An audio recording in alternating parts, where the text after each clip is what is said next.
How did you get this idea? I think how we thought about it is technology isn't a solution for everything. And in a lot of our schools, there's limited technology. So you can only have technology for a small time. So as a team, we're all specialists in education. What was the biggest impact that technology could have in a limited time?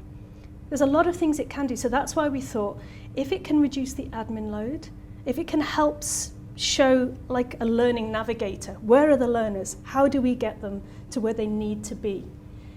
Then that's where it's going to make the biggest impact. So it was a lot of conversations around our table as to, because you could do videos, but we thought if you have only 2 hours, what's going to make the biggest impact in those learners and those teachers and those schools?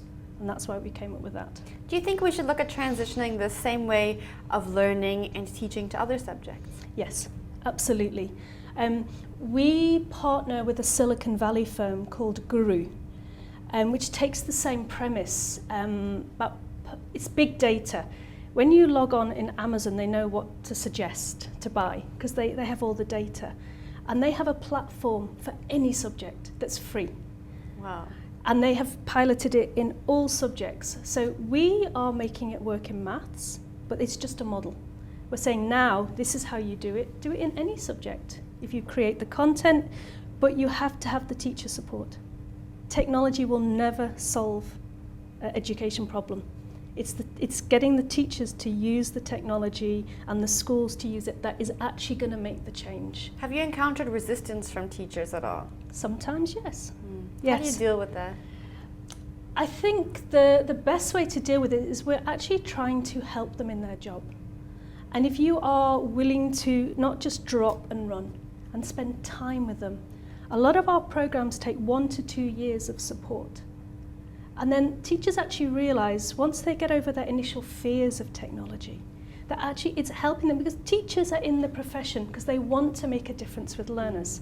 So if you show them this is helping them and you get rid of the fears, then actually they take it on board.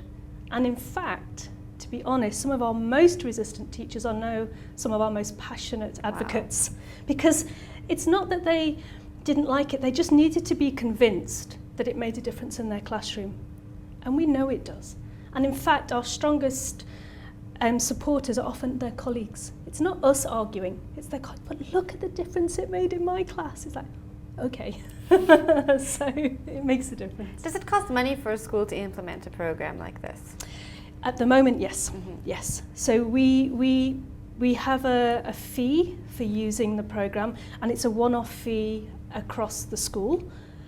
The goal through what's happening with Guru is that eventually it will be free for every school in South Africa. Wow. And that's the importance of what's going to be happening in the next year or two. What's the fee now? The fee is for a primary school, 9,500 for every child in the school from 3 to That's 7. Great, and it's a once-off payment. 20 rand. It's a yearly fee, but that's because every term, well, actually twice a term, we give the school a customised per child, per question analysis of how they've been doing in assessments. Because in the South African syllabus, you must do assessments twice a term. Our learners can do it online, no marking, once off, and then we give them a summary, every teacher, every principal. So, and in the high schools for 8 and 9, it's 6,500 a year. Now you're off to Qatar next week to represent the African continent. Yes. There's no other program or NGO from Africa going, and you were chosen as one of 5 across the entire world. Tell us about the program you're going to do. We are so honoured to be, as you said, representing Africa. The WISE Accelerator looks at global projects that are going to make a difference in education using technology. And they are projects that have started small, and with a little bit of help, WISE, which is the World Innovation Summit for Education, think that they could be real game changers. So we've got results in South Africa, and we submitted and we were shortlisted, and the other programs are from Canada, America and the UK. So we are very honoured to be the only homegrown African solution.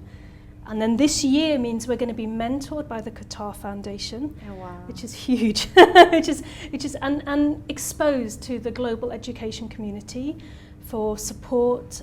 One of the sessions I'm having when I go is Twitter, giving us advice on how to do social media. So we're getting the best support to allow us to really scale this throughout South Africa, because the Qatar Foundation feels that what we've got has real potential, first to impact this country, but hopefully then to be transferred to other countries.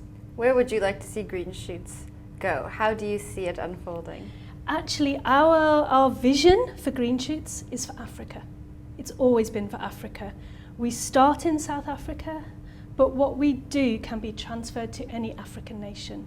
In fact, about a month ago, we had a delegation from Kenya and Uganda come to visit us, hosted by the Aga Khan Foundation, with Kenyan and Ugandan ministry officials, because they wanted to see what Green Shoots was doing in Cape Town, so that they could take the lessons back to programs in Kenya and Uganda. We would love to do more of that to That's really incredible. impact Africa. It sounds like you really want to make a difference on the continent, Oh, really yes. empower Yes. the youth with the skills they need. How can we find more information on Green Shoots? We have a website, which is Greenshoots, edu, greenshootsedu.coza. And from the website, we're on Twitter. If you really want to see what's happening in our schools, we have a YouTube feed, which has videos and interviews with learners and teachers, and a Facebook page. Thank you very much for coming in. Thank you.